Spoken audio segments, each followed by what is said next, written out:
I'm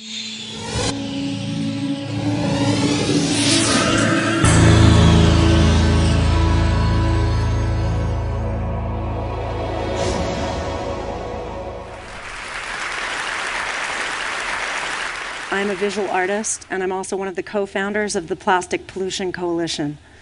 I've been working with plastic bags, which I cut up and sew back together as my primary material for my artwork for the last 20 years. I turn them into 2- and 3-dimensional pieces and sculptures and installations. Upon working with the plastic, after about the first 8 years, some of my work started to fissure and break down into smaller little bits of plastic. And I thought, great, it's ephemeral, just like us. Upon educating myself a little further about plastics, I actually realized this was a bad thing. It's a bad thing that plastic breaks down into smaller little bits because it's always still plastic. And what we're finding is that a lot of it is in the marine environment. I then, in the last few years, learned about the Pacific Garbage Patch and the Gyre. And my initial reaction, and I think that this is a lot of people's first reaction to learning about it, is, oh my God, we've got to go out there and clean this thing up. So I actually developed a proposal to go out with a cargo ship and 2 decommissioned fishing trawlers, a crane, a chipping machine, and a cold molding machine. And my intention was to go out to the Gyre, raise awareness about this issue, and begin to pick up the plastic, chip it into little bits, and cold mold it into bricks that could potentially be used as building materials in underdeveloped communities. I began talking with people who actually had been out to the Gyre and were studying the plastic problem in the marine environment. And upon doing so, I realized actually that cleaning it up would be a very small drop in the bucket relative to how much is being generated every day around the world. And that actually I needed to back up and look at the bigger picture. And the bigger picture is we need to find a way to turn off the faucet. We need to cut the spigot of single-use and disposable plastics, which are entering the marine environment every day on a global scale.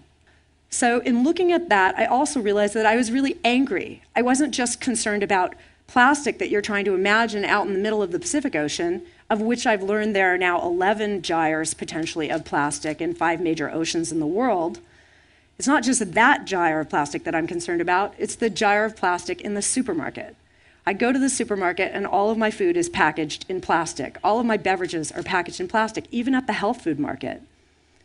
I'm also concerned about the plastic in the refrigerator. And I'm concerned about the plastic and the toxins that leach from plastic into us and into our bodies. So I came together with a group of other people who were all looking at this issue, and we created the Plastic Pollution Coalition. We have many initiatives that we're working on, but some of them are very basic.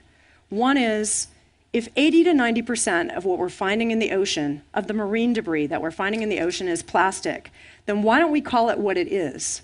It's plastic pollution. Recycling. Everybody kind of ends their books about being sustainable and greening with the idea of recycling. You put something in a bin and you don't have to think about it again. What is the reality of that? In the United States, less than 7% of our plastics are recycled. And if you really look into it, particularly when it comes to plastic bottles, most of it is only downcycled or incinerated or shipped to China.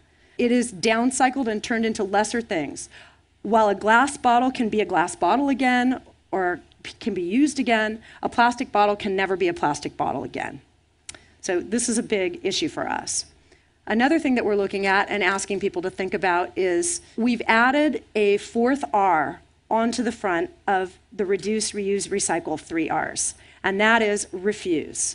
Whenever possible, refuse single-use and disposable plastics. Alternatives exist. Some of them are very old school. I myself am now collecting these cool Pyrex containers and using those instead of Glad and Tupperware containers to store food in. And I know that I am doing a service to myself and my family. It's very easy to pick up a stainless steel bottle or a glass bottle if you're traveling and you've forgotten to bring your stainless steel bottle and fill that up with water or filtered water versus purchasing plastic bottled water. I guess what I want to say to everybody here, and I know that you guys know a lot about this issue, is that this is a huge problem in the oceans, but this is a problem that we've created as consumers and we can solve.